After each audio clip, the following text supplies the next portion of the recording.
আসসালামু আলাইকুম সুপ্রিয় এসএসসি পরীক্ষার্থী। এখন আমি তোমাদের ময়মনসিংহ বোর্ডের অর্থনীতি এমসিকিউ সমাধান দিব। সমাধান দেখে তোমার কতটি এমসিকিউ সঠিক হয়েছে তা কমেন্ট করে জানিয়ে দাও এবং এই চ্যানেলে নতুন হলে চ্যানেলটি সাবস্ক্রাইব করার অনুরোধ রইল। বাণিজ্যবাদের উদ্ভব ঘটে কোন দেশে? ক ইংল্যান্ডে। 2 কে অর্থনীতির অধিকতর গ্রহণযোগ্য সংজ্ঞা দিয়েছেন? খ এল রবিন্স। 3 নিচের কোনটি নির্দেশমূলক অর্থনীতির বৈশিষ্ট্য? ক সম্পদের রাষ্ট্রীয় মালিকানা। 4 নিচের কোনটি স্থায়ী ভোগ্যপণ্য? ক ফ্যান। 5 নিচের কোনটি উৎপাদিত সম্পদ? গ চেয়ার। 6 সাদেকের দেশে কোন ধরনের অর্থব্যবস্থা বিদ্যমান? গ মিশ্র।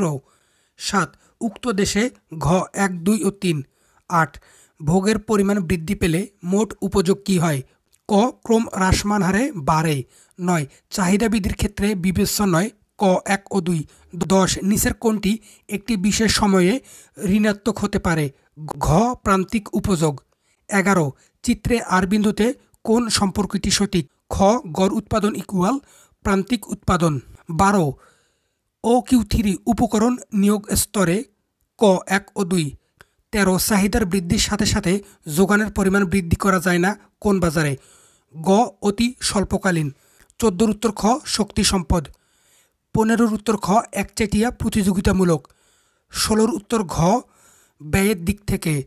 17 উত্তর ঘ বিদেশি নাগরিকদের আয়।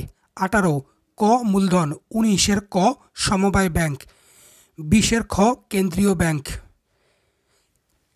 21 উত্তর খ 2 ও 3। 22 উত্তর খ মৎস্য সম্পদ। 23 উত্তর খ 1993। 24 উত্তর ঘ 36.01%। 25 ঘ সৈয়দপুর তাপবিদ্যুৎ কেন্দ্র। 26 গ মৌসুমী। 27 উত্তর একটি ফসল উত্তোলনের সাথে সাথে অন্য একটি ফসল ফলানো। 28 উত্তর গ সরকারি সম্পত্তি ইজারা দেওয়ার মাধ্যমে প্রাপ্ত অর্থ। 29 খ চাকুরিজীবীদের বেতন প্রদান। 30 উত্তর ক সামাজিক নিরাপত্তা ও জনকল্যাণ।